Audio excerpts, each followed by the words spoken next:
നമസ്കാരം. 9ാം ക്ലാസ്സിലെ എല്ലാ കുഞ്ഞുങ്ങൾക്കും ഇൻഫോ മിററിലേക്ക് സ്വാഗതം. നമ്മൾ നോക്കുന്നത് നിങ്ങളുടെ ഇംഗ്ലീഷ് ചാപ്റ്റേഴ്സാണ്. ഇംഗ്ലീഷിൻ്റെ 1ാമത്തെ ചാപ്റ്റർ നമ്മൾ എടുത്തിട്ടുണ്ട്. അതിലെ ക്വസ്റ്റ്യൻ ആൻസേഴ്സ് നമ്മൾ നൽകിയിട്ടുണ്ട്. ഇനി നമുക്ക് നോക്കാനുള്ളത് ഹാഫ് എ ഡേ എന്നുള്ള നിങ്ങളുടെ ആ ചാപ്റ്ററിൻ്റെ ആക്ടിവിറ്റീസാണ്. ചാപ്റ്റർ തന്നെ നമുക്ക് ഭയങ്കര കൺഫ്യൂസിങ് ആയിട്ടുള്ളൊരു ചാപ്റ്ററായിരുന്നു അല്ലേ. ഹാഫ് എ ഡേ എന്നുള്ള പേര് മാത്രമേ ഉള്ളൂ. മൊത്തത്തിൽ നമുക്കങ്ങ് കൺഫ്യൂഷനായിരുന്നു. അപ്പോൾ മനസ്സിലാക്കേണ്ടുന്നത് സ്റ്റാർട്ടിങ്ങിൽ നറേറ്റർ ഒരു ചൈൽഡായിരുന്നു, അവസാനം എൻഡ് ആയപ്പോഴേക്കും അദ്ദേഹം ഒരു ഓൾഡ് മാനായി മാറിയിട്ടുണ്ട്.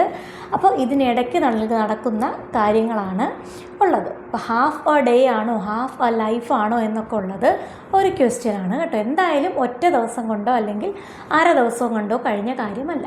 അത് മനസ്സിൽ വെച്ചുകൊണ്ട് വേണം ആക്ടിവിറ്റീസ് ചെയ്യാൻ കേട്ടോ. അപ്പോൾ ആക്ടിവിറ്റീസിലേക്ക് കിടക്കാം. നോക്കിയേ, പേജ് നമ്പർ 12 ആണ്. ആക്ടിവിറ്റി 1.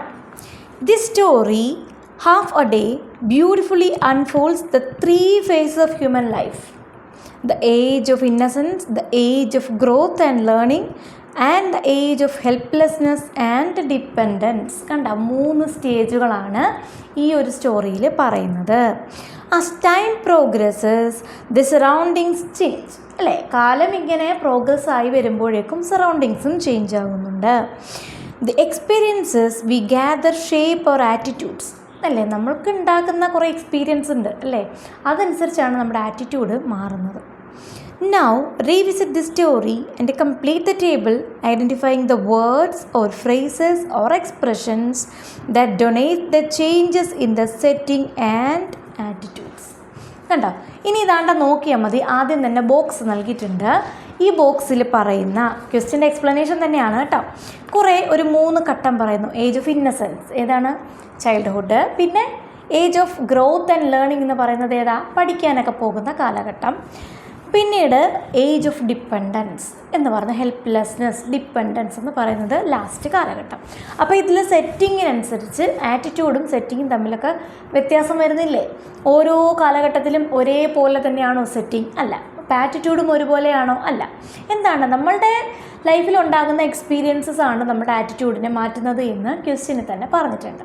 അപ്പോൾ എന്താണെന്ന് നോക്കിയേ, ഏജ് ഓഫ് ഇന്നസെൻസ് സെറ്റിംഗ് എങ്ങനെയാണ്, ആറ്റിറ്റ്യൂഡ് എങ്ങനെയാണ് എന്നുള്ളത് നോക്കണം. ഏജ് ഓഫ് ഗ്രോത്ത് ആൻഡ് ലേണിങ്ങിൽ സെറ്റിംഗ് എങ്ങനെയാണ്, ആറ്റിറ്റ്യൂഡ് എങ്ങനെയാണ്, ഏജ് ഓഫ് ഡിപ്പെൻഡൻസിലും ഇതൊക്കെ എങ്ങനെയാണ് എന്നാണ് നമുക്ക് നോക്കാനായിട്ടുള്ളത്. നമുക്കിവിടെ വേണമെങ്കിൽ ഈ തന്നിരിക്കുന്നത് പോലെ, നിങ്ങൾക്ക് ടെക്സ്റ്റിൽ തന്നിരിക്കുന്നത് പോലെ പോയിൻ്റ് ഇട്ട് പറയാം, അല്ലെങ്കിൽ ഈ പോയിൻറ്റിനെ നമുക്ക് ജസ്റ്റ് ഒന്ന് എക്സ്പ്ലെയിൻ ചെയ്തും പറയാം. എക്സ്പ്ലെയിൻ ചെയ്തത് പറയുന്നതിനും ഒരു കാരണമുണ്ട്. അപ്പോൾ എന്തായാലും ആദ്യം ഞാൻ നിങ്ങൾക്ക് ജസ്റ്റ് ആ ഒരു പോയിൻ്റ് മാത്രം പറയുന്നു. ഏജ് ഓഫ് ഇന്നസെൻസ് സെറ്റിംഗ് എന്തായിരുന്നു? സ്ട്രീറ്റ് ലൈൻഡ് വിത്ത് ഗാർഡൻസ്, എൻ്റെ കൂടെ വേണമെങ്കിൽ എക്സ്റ്റെൻസീവ് ഫീൽഡ്സ് എന്നുള്ളതും പറയാം. ഹൈ വോൾഡ് ഫോർട്രസ് അവിടെ പറയാം. പിന്നെ വാസ്റ്റ് സ്കൂൾ കോർട്ട്യാർഡ് ഇതും അവിടെ പറയാം. ഇനി അപ്പോൾ ആറ്റിറ്റ്യൂഡ്, ആ പ്രായത്തെ ചൈൽഡ്ഹുഡിലെ ആറ്റിറ്റ്യൂഡ് എങ്ങനെയായിരുന്നു? Not interested to go to school, considers being torn away from the comfort of home, forced put a smile. ഇതൊക്കെ അന്നത്തെ ആറ്റിറ്റ്യൂഡാണ്. ഇനി age of growth and learning, അന്ന് എന്താണ് setting? School courtyard is vast and filled with children, experiences different aspects of learning. ഇതൊക്കെ ഇനി explain ചെയ്യണോ? ഇതൊക്കെ പറഞ്ഞത് ആ ഗ്ലോബിൻ്റെ കാര്യം പറഞ്ഞതും, അതുപോലെ നമ്പേഴ്സ് പരിചയപ്പെട്ടു, ലെറ്റേഴ്സ് പരിചയപ്പെട്ടു, ചാൻഡ് ചെയ്തു, ഇതൊക്കെ പറഞ്ഞതാണ്. ഇനി ഇൻകൗണ്ടേഴ്സ് ചാലഞ്ചസ്, ഇതൊക്കെ ഏതാ സമയമാണ്? ഗ്രോത്തിലുണ്ടായ സമയം.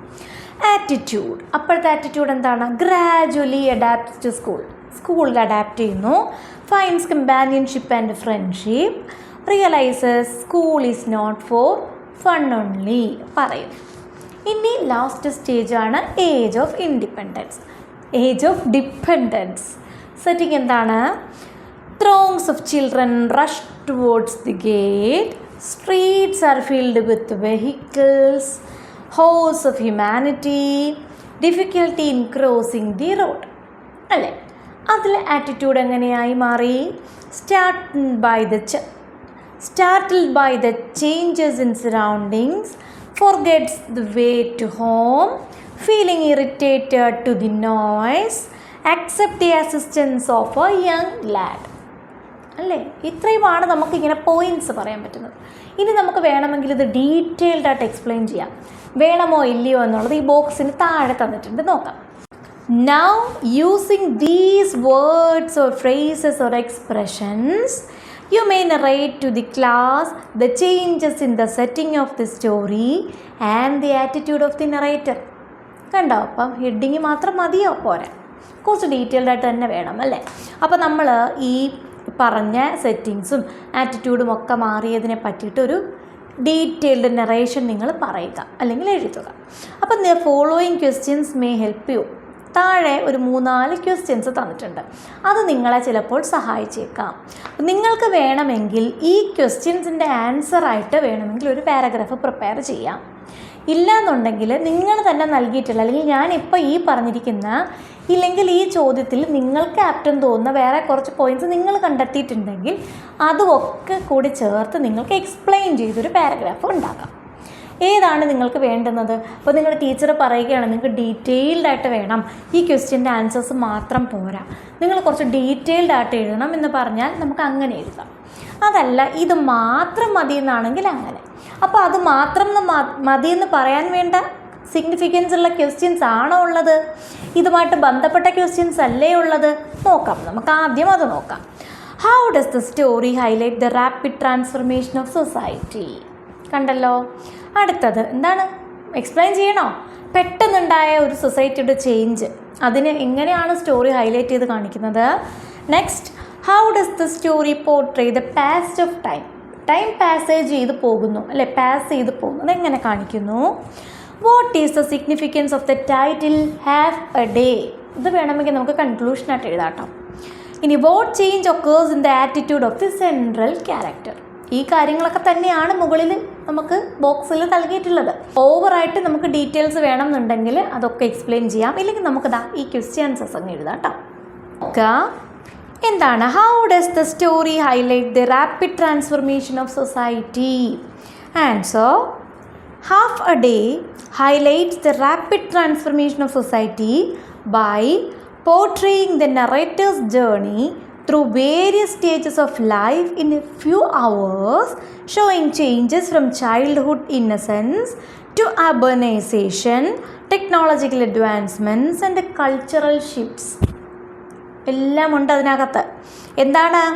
ഒരു സൊസൈറ്റിയുടെ റാപ്പിഡായിട്ടുള്ള ട്രാൻസ്ഫർമേഷനാണ് ഈ ഒരു ചാപ്റ്റർ കാണിക്കുന്നത്. അതുപോലെ തന്നെ നറേറ്ററിൻ്റെ ജേണി എവിടെ തൊട്ട്, ചൈൽഡ്ഹുഡ് തൊട്ടുള്ള വേരിയസ് സ്റ്റേജസിലോട്ടുള്ള ജേണി കാണിക്കുന്നു.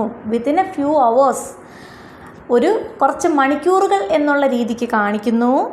Showing changes from childhood innocence ഉണ്ടോ, ചേഞ്ചസ് എവിടെ മുതലുള്ള, ചൈൽഡ്ഹുഡിലെ ഇന്നസെൻസ് തൊട്ട് അർബനൈസേഷൻ പറയുന്നു. അല്ലെങ്കിൽ എന്തും പറയാം, നമുക്കിവിടെ ഹെഡിങ്ങിൽ എന്താണ്, age of growth and learning എന്ന് പറഞ്ഞിട്ട് നമുക്ക് എന്ത് പറയാം, urbanization, technological advancement and cultural shifts എന്ന് പറയാം കേട്ടോ. How does, next question, how does the story portray the past of time? എങ്ങനെയാണ് കാണിക്കുന്നത്? In half a day, the passage of time is portrayed through the rapid journey of the narrator through various stages of life from childhood to old age in half a day. This fast timeline symbolizes the fast pace of societal changes and the fleeting nature of human existence. The changing landscape serves as a visual representation of the passage of time. എന്താണ് നമ്മൾ നേരത്തെ പറഞ്ഞ കണക്ക് തന്നെയാണ്, time line വളരെ ഫാസ്റ്റായിട്ട് പോകുന്നത്. അതൊരു സിമ്പലാണ്. എന്താണ്? നമ്മുടെ സൊസൈറ്റിയുടെ റാപ്പിഡായിട്ടുള്ളൊരു ചേഞ്ച് എന്നുള്ളൊരു സിമ്പലാണ്. ഇവിടെ എന്താണ്, ഒരു വിഷ്വൽ റെപ്രസെൻറ്റേഷൻ പറയുന്നുണ്ട്. എന്താണ്, എന്തിനെ കാണിക്കുന്നു? Changing landscape. ഈ ഒരു ലാൻഡ്സ്കേപ്പ് കണ്ടോ, ഇതിങ്ങനെ മാറിയോ അങ്ങനെ മാറിയോ എന്നിങ്ങനെ പറയുന്നു. അതെന്താ കാണിക്കുന്നത്? ടൈം പാസ് ചെയ്ത് പോകുന്നതും പറയുന്നുണ്ട്. ടെക്നോളജിക്കലായിട്ടുള്ള അല്ലെങ്കിൽ എന്താണ് പലതരത്തിലുള്ള കൾച്ചറലായിട്ടുള്ള ഡെവലപ്മെൻറ്റ്സ് എങ്ങനെ ഉണ്ടായി എന്നുള്ളതും ഇവിടെ നമുക്ക് പറയാം. ഫസ്റ്റ് പാരഗ്രാഫിലും നമ്മളിത് ഇൻക്ലൂഡ് ചെയ്ത് പറഞ്ഞിട്ടുണ്ട് കേട്ടോ. ഇനി സിഗ്നിഫിക്കൻസ് ഓഫ് ദി ടൈറ്റിലാണ്. The title half a day suggest that the story covers a short period highlighting how quickly the life passes by. ഉണ്ടോ? എന്താണ് ലൈഫ് എങ്ങനെയാണ് പെട്ടെന്ന് പോകുന്നത് എന്നുള്ളതാണ് ഈ ഒരു ടൈറ്റിലിൻ്റെയും significance. It suggests that the narrator experiences the different stages of life from childhood to old age in just half a day, emphasizing the fleeting nature of time. ഇതൊക്കെ നമ്മൾ നേരത്തെ പറഞ്ഞ സംഭവം തന്നെയാണ് കൺക്ലൂഷനിൽ എഴുതാൻ കൊള്ളാം. What change occurs in the attitude of the central character? ഇത് നമുക്ക് ഉറപ്പായിട്ടും വേണ്ടുന്നതാണ്. In half a day, the central character undergoes a transformation in his attitude. Initially, he is filled with the innocence and wonder of childhood. അല്ലേ, സ്റ്റാർട്ടിങ്ങിൽ എങ്ങനെയായിരുന്നു? Innocence ആയിരുന്നു അല്ലേ, ചൈൽഡ്ഹുഡിൻ്റെ ഒരു വണ്ടറൊക്കെ കണ്ട സമയം. But as he passes through different experiences in life his attitude changes. അല്ലേ, പലതിലോട്ട് വരുമ്പോൾ ആറ്റിറ്റ്യൂഡ് ചേഞ്ച് ചെയ്യുന്നു. And he becomes frustrated by the changes. അല്ലേ, ലാസ്റ്റൊക്കെ ആയപ്പോഴേക്കും ഭയങ്കര ഫ്രസ്ട്രേറ്റഡ് ഈ ചേഞ്ചസുമായിട്ട് പൊരുത്തപ്പെടാൻ ബുദ്ധിമുട്ട് പോലെയൊക്കെ തോന്നി. അപ്പോൾ നമുക്ക് ആക്ടിവിറ്റി 2 നോക്കാം. അപ്പോൾ വീഡിയോയുടെ ഇടയ്ക്ക് ഒരു കാര്യം പറയട്ടെ, നമ്മളുടെ വീഡിയോ കണ്ട് ഇഷ്ടപ്പെട്ടാൽ നിങ്ങളൊന്ന് ലൈക്ക് ചെയ്യണേ. നിങ്ങളുടെ ലൈക്കിനനുസരിച്ചാണ് നമ്മുടെ ചാനൽ വളരുന്നത്. അത് നിങ്ങൾ മറക്കരുത്. ഇഷ്ടപ്പെട്ടാൽ മറക്കാതെ സബ്സ്ക്രൈബ് ചെയ്യുക, കൂട്ടുകാർക്കൊക്കെ ഒന്ന് ഷെയർ ചെയ്ത് കൊടുക്കുക, നമ്മളെയും കൂടി ഒന്ന് സപ്പോർട്ട് ചെയ്യുക.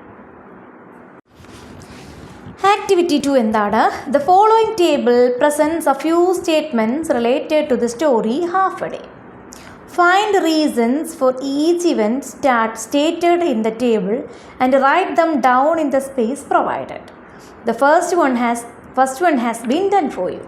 കണ്ടോ, ഇവിടെ നിങ്ങൾക്ക് എന്ത് തന്നിട്ടുണ്ട്? കുറേ സ്റ്റേറ്റ്മെൻറ്റ്സ് തന്നിട്ടുണ്ട്, അതിൻ്റെ റീസൺസ് ഇപ്പുറത്ത് തന്നിട്ടുണ്ട്. ഒരെണ്ണം നിങ്ങൾക്ക് നൽകിയിട്ടുണ്ട്, ബാക്കി നിങ്ങൾ എഴുതുക കേട്ടോ. The boy was reluctant to go to school. സ്കൂളിൽ പോകാൻ താല്പര്യമില്ല. എന്താ കാര്യം? He was afraid that he would be punished at school. അത് മാത്രമാണോ? പിന്നെ എന്തുകൊണ്ട്?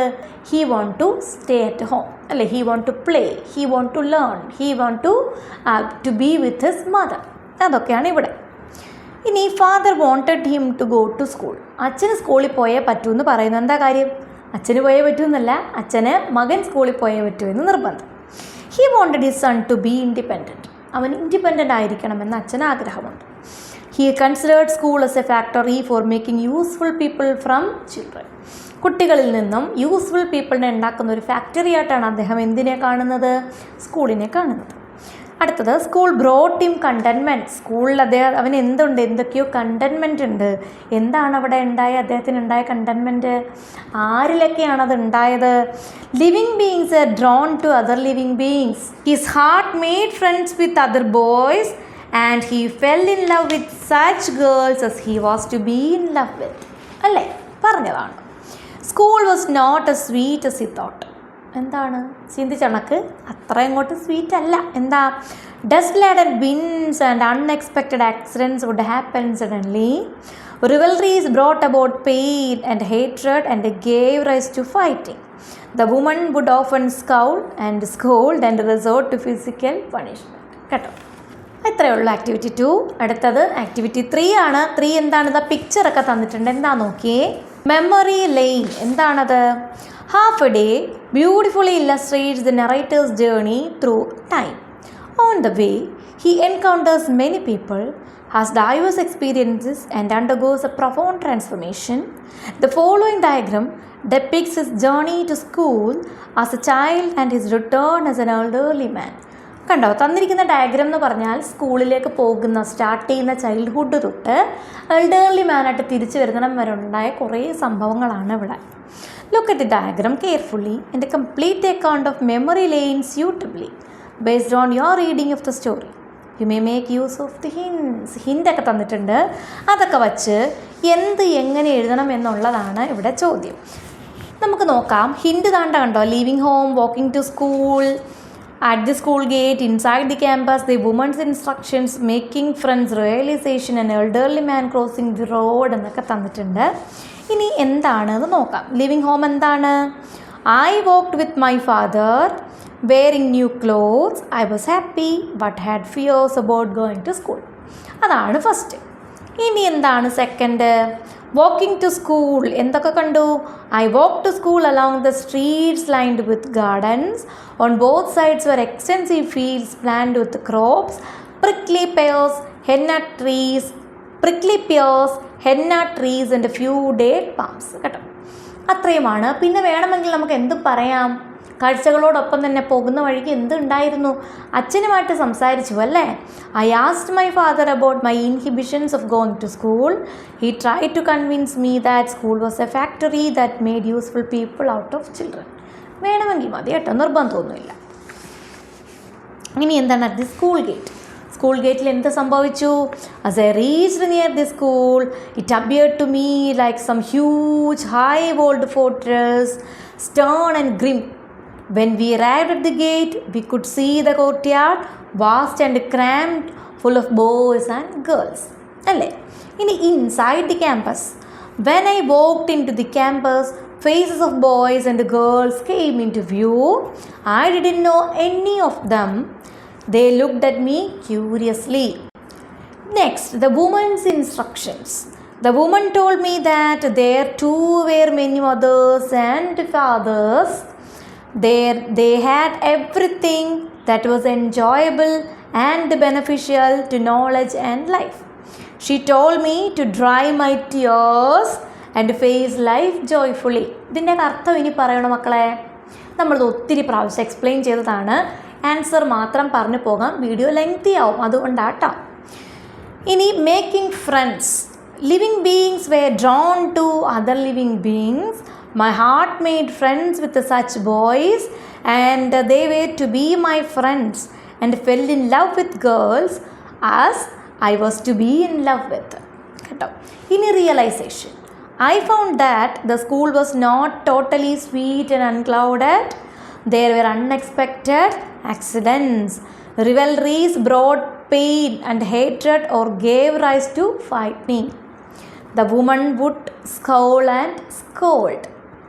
അടുത്തത് an elderly man crossing the road. Last, I got out of the campus and proceeded a few steps, then came to a halt.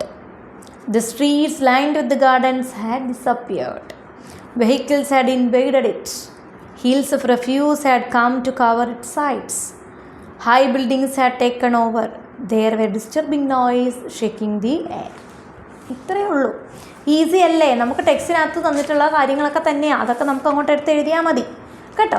Detailed ആയിട്ടൊന്നും എഴുതണമെന്നില്ല, വേണമെങ്കിൽ നിങ്ങൾക്ക് ഇച്ചിരി കൂടെ ചെറുതാക്കാം കേട്ടോ. ചെറുതാക്കുമ്പോൾ നിങ്ങൾ പറയും കുറച്ചും കൂടെ വേണമെന്ന്, കുറച്ചുകൂടി വലുതാക്കുമ്പോൾ നിങ്ങൾ പറയും ചെറുതാക്കാനായിട്ട്. അടുത്ത് നോക്കാം കേട്ടോ. It is recall and recreate. കണ്ടോ പിക്ചർ വന്നിട്ടുണ്ടല്ലോ. ആ കുട്ടിയും അപ്പൂപ്പനും കൂടെ നിൽക്കുന്ന പിക്ചറാണോ? അല്ല. ബാഗും തൂക്കി നിൽക്കുന്ന ആ കുട്ടി, അതേപോലെ ആ കുട്ടി വലുതായി എന്തായി മാറുന്നു? ലാസ്റ്റിലത്തെ ആ സ്റ്റേജിൽ നിൽക്കുന്ന അപ്പൂപ്പനായിട്ട് മാറും. അത് രണ്ടും തന്നിരിക്കുന്നത്. അച്ഛനെയും കുട്ടി സ്കൂളിൽ പോകുന്ന കുട്ടിയുടെ പിക്ചർ അല്ല. ഫിസിക്കൽ അപ്പിയറൻസ് മുതൽ നോക്കണം കേട്ടോ. Activity 1, revise the story half a day and complete the following character map of the narrator. Character sketch തായോ എന്ന് വിളിക്കുന്ന കുട്ടികൾക്ക് ഞാനിത് സമർപ്പിക്കുന്നു. ഇതെന്താണ്? ക്യാരക്ടർ സ്കെച്ച് തന്നെയാണ് കേട്ടോ. എന്നാൽ നോക്കിയേ എന്തൊക്കെയാണ് അപ്പിയറൻസ്. ഫിസിക്കൽ അപ്പിയറൻസ് എന്താണ്? a young schoolboy, ആദ്യത്തത് 6 or 7 years old, new clothes, black shoes, green school clothes, red tarbush. അതാണ് കുട്ടി. ഇനി an old man ആയിട്ട് നിൽക്കുന്നു, 60 or 70 years old, dressed in simple traditional clothing, wrinkled skin, grey or white hair. വേണമെങ്കിൽ താടിയുടെ കാര്യമൊക്കെ പറയാം കേട്ടോ. ഇനി പേഴ്സണാലിറ്റി ട്രൈറ്റ്സ് ആണ് കേട്ടോ. ക്യൂരിയസ് ആൻഡ് ഈഗർ കുട്ടിയുടെ കാര്യമാണ്. Anxious, adaptive and resilient, social and affectionate പിന്നീട് അതാവുന്നുണ്ട്. റിഫ്ലക്റ്റീവ് ആൻഡ് നൊസ്റ്റാൾജിക്, പിന്നെ വൈസ് ആൻഡ് ഫിലോസഫിക്കൽ, ഇങ്ങനായി മാറുന്നു ലാസ്റ്റ്. പിന്നെ വേണമെങ്കിൽ നമുക്ക് ഇന്നസെൻസ് പറയാം, ഈഗർനെസ് പറയാം, ഫ്രണ്ട്ലി വേണേൽ പറയാം, ലവിങ് പറയാം. ലാസ്റ്റ് വരുമ്പോൾ ഇറിറ്റേറ്റഡ്, യങ് മാൻ ആകുന്ന അല്ല ഓൾഡ് മാൻ ആകുന്ന ടൈം കേട്ടോ. ഇനി എന്താണ് റോൾ ഇൻ ദ സ്റ്റോറി? എന്ത് റോളാണ് ഉള്ളതെന്നോ? ഇദ്ദേഹത്തിനല്ലേ റോളുള്ളത്? അതൊരു പാരഗ്രാഫായിട്ട് ഞാനങ്ങ് തരികയാണ് കേട്ടോ. എന്താണ് ദ നറേറ്റർ? എന്താണ്? സെൻട്രൽ ക്യാരക്ടറാണ്, അല്ലെങ്കിൽ പോയിൻറ്റ്സ് പറയാം ഇവിടെ. എന്നിട്ട് നമുക്ക് പേഴ്സണാലിറ്റി ട്രൈറ്റ്സിൻ്റെ ഭാഗത്ത് എഴുതാം കേട്ടോ. സെൻട്രൽ ക്യാരക്ടർ ഇൻ ദ സ്റ്റോറിയാണ്. The character begins his life as a child and moving towards the end of his life. The whole incidents are shown through his point of view. ആരുടെ? നറേറ്ററുടെ point of view. Explanation എന്താണ്? The narrator is the central character in the story അല്ലേ? നറേറ്ററാണ് ഇതിൽ central character. The character begins as a small boy who goes to school reluctantly on his first day of school. His school life, how he makes friends, how different is school from his expectations, what changes come over him through half a day of school. ഇത് ഇത്രയുമാണ് അദ്ദേഹത്തിൻ്റെ ഒരു കാഴ്ചപ്പാടിൽ നമ്മൾ കണ്ട കാര്യങ്ങൾ. Through his eyes we see him as an observer. അദ്ദേഹത്തിൻ്റെ കണ്ണിലൂടെ അദ്ദേഹം എന്താണ് ആദ്യമേ എല്ലാവർക്കും ഒന്ന് നോക്കിക്കാണുന്നു. ഒബ്സർവറാണ്, ഗൈഡാണ്, പിന്നെ എന്ത് ചെയ്യുന്നു, നമുക്ക് എന്ത് ചെയ്തിരുന്നു, കമൻറ്റ് ചെയ്ത് പറഞ്ഞു, കമൻറ്റേറ്ററായി ഒക്കെ മാറി. The whole incidence are shown through his point of view. അപ്പോൾ അദ്ദേഹം നിസ്സാരക്കാരനാണോ ഇവിടെ? അല്ല. ഇനി എന്താണുള്ളത്? Analysis of expressions remarks by the author or other characters. അപ്പോൾ നമ്മൾ ക്യാരക്ടർ സ്കെച്ച് ഒരാളുടെ കാര്യം പറയുമ്പോൾ അയാളെ പറ്റിയിട്ട് മറ്റ് ക്യാരക്ടേഴ്സ് എന്തെങ്കിലുമൊക്കെ പറഞ്ഞിട്ടുണ്ടെങ്കിൽ നമുക്ക് അതും പറയാം. അയാളെ പറ്റിയിട്ടുള്ള സ്വഭാവങ്ങളാണതൊക്കെ. നറേറ്റർ തന്നെ പറയുന്നുണ്ട് ആദ്യം എന്താണ്? All my clothes were new, this was no feast day but a day on which I was to be cast in to school for the first time. This tells us how excited. ഉണ്ടോ, ക്യാരക്ടറിലുള്ള ഒരു ഫീച്ചറാണ് excitement, but also നെർവസുമാണ്. ഇത് രണ്ടും ഇവിടെ പറയണം. The main character feels about starting സ്കൂളിൽ സ്റ്റാർട്ട് ചെയ്യുന്ന ടൈമിലുണ്ടായ എക്സൈറ്റ്മെൻറ്റും അതുപോലെ നെർവസ് ആയിട്ടുള്ള അവസ്ഥയുമാണ് ഇവിടെ പറഞ്ഞത്. ഇനി നമുക്ക് എന്ത് പറയാം? നറേറ്റേഴ്സ് ഇനീഷ്യൽ ഇംപ്രഷൻ ഓഫ് സ്കൂളിൽ വരുമ്പോൾ ആദ്യം എന്തായിരുന്നു മനസ്സിൽ? ഇതെല്ലാം ഇതിൽ ക്യാരക്ടർ സ്കെച്ചിൽ നമുക്ക് പറയാം കേട്ടോ. നറേറ്റർ എന്ത് പറയുന്നു? It look like some huge high walled fortress. ഇതെല്ലാം ഇൻവേർട്ടഡ് കോമാസിലാണ് നമ്മൾ പറയുന്നത്. സ്റ്റേൺ ആൻഡ് ഗ്രിം കൊട്ടേഷനിൽ പറയുക. This describes how scary and unfamiliar the school seems to the main character. Main ക്യാരക്ടറിന് സ്കൂൾ എങ്ങനെ കാണപ്പെടുന്നു എന്നുള്ളത് അവൻ്റെ പേടി, സ്കേറി ആയിട്ടുള്ള ഒരു അനുഭവമാണ് ഇവിടെ പറയുന്നത്. അപ്പോൾ പേടി അത് ഒരു ട്രൈറ്റാണ്. ഇനി എന്തുണ്ട്? Narrator's reflections on school life. പിന്നീട് സ്കൂൾ ലൈഫിനെ പറ്റി പറയുന്നുണ്ട്. അതെങ്ങനെയാണ് പറയുന്നത്?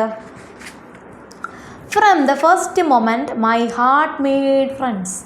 ആദ്യം തൊട്ട് തന്നെ എൻ്റെ ഹൃദയം കൂട്ടുകാരെ ഉണ്ടാക്കി. Then it seem to me my misgivings had no basis.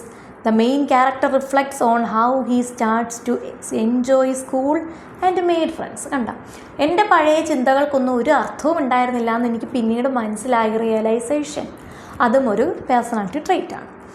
ഇനി എന്താണ് ലാസ്റ്റ്? നറേറ്റേഴ്സ് കൺഫ്യൂഷൻ അല്ലെങ്കിൽ ഡിസോറിയൻറ്റേഷൻ. എന്താണ്? Good lord, where was the street lined with gardens, where had it disappeared to? This shows the main character's confusion and disorientation as he sees his surroundings change rapidly. ചുറ്റുമുള്ള സ്ഥലങ്ങളൊക്കെ ഒന്ന് പെട്ടെന്ന് മാറി എന്ന് തോന്നുമ്പോൾ ഉണ്ടാകുന്ന കൺഫ്യൂഷൻ അല്ലെങ്കിൽ ഡിസോറിയൻറ്റേഷനാണ് ഇവിടെ കാണിക്കുന്നത്. ഇത് മതി. ഇനി ലാസ്റ്റ് എന്താണ്? ഇനി ഒരു നറേറ്ററിൻ്റെ സെൻസ് ഓഫ് ലോസ്, മറവി. നറേറ്റർ എന്ത് പറയുന്നു? I almost went crazy, how could all this have happened in half a day. എനിക്കെന്താ അത്ഭുതം തോന്നുന്നു, ഒറ്റ ദിവസം കൊണ്ട് അല്ലെങ്കിൽ അര ദിവസം കൊണ്ട് ഇതൊക്കെ എങ്ങനെ നടക്കും? Between early morning and sunset, രാവിലെ മുതൽ സൺസെറ്റ്, ഇത്രയും ടൈം കൊണ്ട് ഇതൊക്കെ എങ്ങനെ നടക്കും? This expresses the main characters frustration and disbelief at how much has changed in one day. അതൊരു കൺഫ്യൂഷനാണ്. അല്ലെങ്കിൽ ചിലപ്പോൾ അദ്ദേഹത്തിൻ്റെ ഓർമ്മ പോയതായിരിക്കും. ആ സ്കൂൾ ടൈമിൽ ചിലപ്പോൾ ഓർമ്മയിലുണ്ടാവും. അതൊക്കെയാണ് ഇവിടെ പറഞ്ഞത്. പെട്ടെന്നുണ്ടാകുന്ന ചേഞ്ചിലുണ്ടാകുന്ന ഫ്രസ്ട്രേഷൻ അല്ലെങ്കിൽ ഇറിറ്റേഷൻ അല്ലെങ്കിൽ വിശ്വാസമില്ലായ്മ ഒക്കെ ഇവിടെ കാണിക്കുന്നു. ഇനി റിയലൈസേഷനാണ്, അല്ലേ, തിരിച്ചറിവ്. When the narrator is called grandpa എന്ന് വിളിക്കുമ്പോൾ by the boy from the ironing shop, it serves as a moment of profound realization for him. This encounter highlights the stark contrast between the narrator's youthful perception of himself and the reality of his aging and the passage of time. ഈ ഒരു വിളിയിലൂടെയാണ് അദ്ദേഹം ഇപ്പോഴും യൂത്തന എന്നും പറഞ്ഞ് നടന്ന സമയത്ത് grand പാ എന്ന് വിളിക്കുമ്പോഴാണ് അതെല്ലാം മാറി മറിഞ്ഞ് അദ്ദേഹം ഇപ്പോൾ ഏത് സ്റ്റേജിലാണ് നിൽക്കുന്നത് എന്ന് അദ്ദേഹം റിയലൈസ് ചെയ്യുന്നത്. അതുപോലെ പാസേജ് ഓഫ് ടൈം എങ്ങനെയാണ് അദ്ദേഹത്തെ അഫക്റ്റ് ചെയ്തത് അല്ലെങ്കിൽ സറൗണ്ടിങ്സിനെ എങ്ങനെ അഫക്റ്റ് ചെയ്തു എന്നൊക്കെ അതിൽ നിന്ന് മനസ്സിലാക്കാം. ദ യൂസ് ഓഫ് ഗ്രാൻഡ് പാ by the boy emphasizes how much the narrator has changed since his school days, now appearing older and out of touch with the world around him. ഇപ്പം എന്താ അദ്ദേഹത്തിൻ്റെ അവസ്ഥ? അദ്ദേഹം ഇപ്പോൾ സ്കൂൾ ലൈഫിൽ നിന്നൊക്കെ മാറി ഒരുപാട് ചേഞ്ചായി, ഓൾഡ് മാനായി. ഇപ്പോൾ മറ്റുള്ളവരുടെ എന്ത് വേണം, ഹെൽപ്പ് വേണം. അദ്ദേഹത്തിന് ആരുടെയെങ്കിലും സഹായം കൂടിയേ എന്തെങ്കിലും ചെയ്യാൻ പറ്റൂ എന്നുള്ള അവസ്ഥയിലെത്തി എന്നുള്ള റിയലൈസേഷൻ ഈ ഒരു ഗ്രാൻഡ് പവിളിയിലൂടെ അല്ലേ ഉണ്ടായത്. നമുക്കുപോലും അപ്പോഴാണ് മനസ്സിലായതല്ലേ കഥ കറക്റ്റായിട്ടല്ലേ. ആ പിക്ചറൊന്നും നമ്മൾ അത്ര പെട്ടെന്നൊന്നും ശ്രദ്ധിച്ചിട്ടുണ്ടായിരുന്നില്ലല്ലോ. താഴെ റോഡ് ക്രോസ് ചെയ്യാനായിട്ട് ഈ അപ്പാപ്പനെയും കൊണ്ട് ആ കൊച്ച് നടന്നു പോകുന്ന പിക്ചറൊക്കെ അവിടെ ഉണ്ട്. അതൊന്നും നമ്മൾ കണ്ടില്ല പഠിക്കുന്ന സമയത്ത്. ഞാൻ കണ്ടില്ലായിരുന്നു കേട്ടോ. നിങ്ങൾ കണ്ടോ എന്തോ, ഞാനത് ശ്രദ്ധിച്ചില്ലായിരുന്നു. ഇപ്പോഴേ ഞാൻ ശ്രദ്ധിക്കുന്നില്ല. ശരിക്കും ലാസ്റ്റ് ഗ്രാൻഡ് പാ എന്ന് പറഞ്ഞ കഥ വായിച്ചെത്തുമ്പോഴാണ് അയ്യോ ഇങ്ങനെയാണല്ലേ എന്ന് ചിന്തിച്ചത് കേട്ടോ. അപ്പോൾ ഇത്രയേ ഉള്ളൂ. ഇനി അയ്യോ ഇത്രയല്ലേ, ഇനി എന്താണ്, ഇനി ഇത് വെച്ചിട്ട് now prepare A character sketch of the narrator. അപ്പോൾ ഞാൻ ഇത്ര നേരം പറഞ്ഞുകൊണ്ടിരുന്നത് ക്യാരക്ടർ സ്കെച്ചാണ് ഞാൻ പറഞ്ഞത്.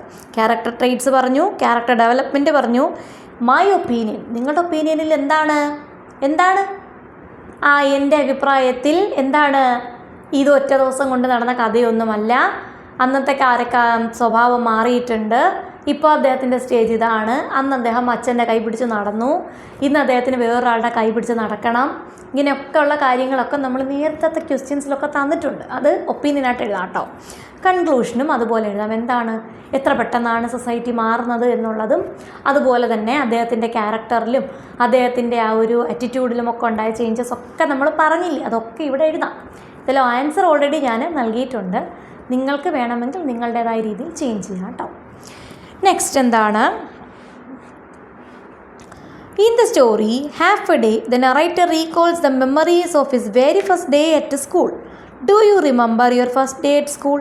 Narrate your experiences to the class.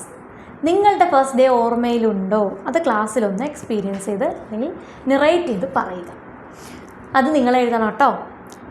Dry your tears and face life joyfully, said the woman. These words comforted the narrator. What would be the likely conversation between the boy and the woman? ഞങ്ങൾക്ക് ഏറ്റവും എളുപ്പമുള്ള കാര്യമായിരുന്നുമാണ് conversation എഴുതാനായിട്ട്. എളുപ്പമുണ്ടല്ലേ. അപ്പോൾ നമുക്കിവിടെ എളുപ്പത്തിൽ ഒരു conversation ഞാനങ്ങ് പറയാം, അല്ലെങ്കിൽ താഴെ കമൻറ്റ് വരും. ഇതിപ്പോൾ ഉറപ്പായിട്ടും നിങ്ങളുടെ ഫസ്റ്റ് ഡേ എന്ത് ചെയ്യേ ടീച്ചറേ എന്ന് ചോദിച്ചുകൊണ്ട് എനിക്ക് കമൻറ്റ് വരും. അതും കൂടെ താന്നും പറഞ്ഞു കേട്ടോ. എന്തായാലും കോൺവെർസേഷൻ താണ്ടേ. ബോയ് എന്ത് പറയുന്നു? I am not interested to stay here, I want to stay my home പറയും. വുമൺ എന്ത് പറയുന്നു? Why dear, it is your second home അല്ലേ. ബോയ് എന്ത് പറയുന്നു? But I don't have my mother here, I want to be with her. Woman എന്ത് പറയും? Here also you have mothers and fathers. Boy but my toys, swings, books all are there, I want them now. Woman, you will get new books, toys and many playing things here. Boy, really? Woman, yes dear, look, here is everything that is enjoyable and beneficial to knowledge and life. That means you can enjoy the life here with a lot of knowledge that will help you to live. Dry your tears and face life joyfully, won't you? Boy, yes, I will. Thank you, ma'am. കേട്ടോ, ഇത്രയൊക്കെ മതി. ഇത്ര മാർക്കിനാണ് എന്നനുസരിച്ച് വേണം. ഇത്ര exchange എന്നൊക്കെ നിങ്ങൾക്ക് ക്വസ്റ്റ്യനിലുണ്ടാവും, അതനുസരിച്ച് എഴുതുക കേട്ടോ. അപ്പോൾ ഇത്രയേ ഉള്ളൂ മക്കളെ. ഇത്രയേ ഉള്ളൂ എന്ന് വെച്ച് കഴിഞ്ഞാൽ ശരിക്കും ക്വസ്റ്റ്യൻ കുറച്ചേ ഉണ്ടായിരുന്നുള്ളൂ, പക്ഷേ എഴുതാൻ ഇഷ്ടം പോലെ ഉണ്ടായിരുന്നു അല്ലേ. ഒരുപാട് എഴുതാനുണ്ടായിരുന്നു. അതിൽ തന്നെ നമ്മൾക്ക് ഒരുപാട് അഭിപ്രായ വ്യത്യാസങ്ങളൊക്കെ വരുന്ന രീതിയിലുള്ള ക്വസ്റ്റ്യൻസാണ്. ഒരുപാട് രീതിയിൽ പല പോയിൻ്റ് ഓഫ് വ്യൂവിലൊക്കെ എഴുതാം കേട്ടോ. അപ്പോൾ നിങ്ങൾക്കറിയാവുന്നതുപോലെ നിങ്ങൾ എഴുതാൻ ശ്രമിക്കുക. തീരെ വശമില്ലെങ്കിൽ മാത്രം ആൻസേഴ്സ് കോപ്പി ചെയ്ത് എഴുതുക കേട്ടോ. അപ്പോൾ ഇത്രയേ ഉള്ളൂ. മിടുക്കരായിട്ട് പഠിക്കണം. All the best.